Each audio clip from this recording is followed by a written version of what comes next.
आदि गुणों को अपने जीवन में उतार करके और किसी संत महात्मा की खोज करके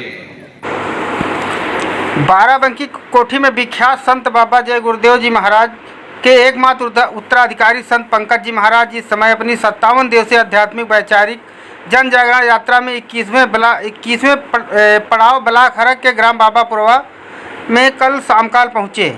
यहाँ आज आयोजित सत्संग सभा के संबोधन में उन्होंने कहा कि अन्य युगों की अपेक्षा मानव जीवन में कई अंतर आ गए हैं। मनुष्य की आयु घट गई है, शारीरिक बल कम हो गया है, मन की चंचलता जो है वो बढ़ गई है और अन्न में प्राण चला गया है। इसलिए संत सद्गुरुओं ने पिछले युगों की साधनाओं पर रोक लगाकर तुरंत शब्द योग साधना मार्ग जारी किया है। इनकी 3 क्रियाएं हैं। पहला सुमिरन, जिसके अंतर्गत प्रभु नाम का मौन जाप करना। दूसरा आँखों को बंद करके एकाग्र होकर होना। तीसरा है भजन, जिसके अंतर्गत दिव्य लोकों से आ रही अनहद वाणी आकाशवाणी को सुनना। इस साधना के लिए जीते जी प्रभु की प्राप्ति वाले संत महात्मा की ज़रूरत है। जब वो मिलेंगे तो आत्मा परमात्मा के गूढ़ रहस्यों को बता देंगे। आप उनकी बताई साधना को करेंगे तो आपका तीसरा नेत्र और दिव्य कान खुल जाएगा।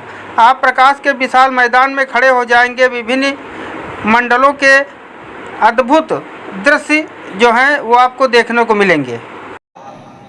आदि गुणों को अपने जीवन में उतार करके और किसी संत महात्मा की खोज करके उनके बताए हुए रास्तों पर चल करके उस मालिक की भक्ति करके अपनी जीवात्मा का कल्याण करा ले, यही इंसान का सबसे बड़ा मानव धर्म है।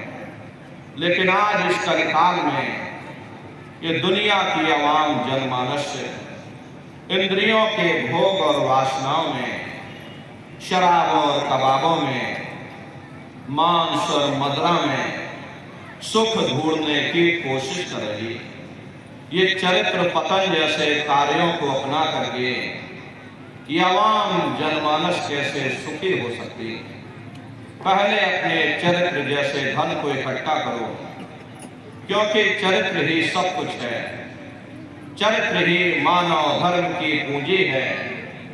ये दुनिया भर के रगड़े झगड़े, पिता पुत्र में लड़ाई, आदमी औरत में लड़ाई, घर परिवार में लड़ाई, समाज में लड़ाई, जातियों में लड़ाई।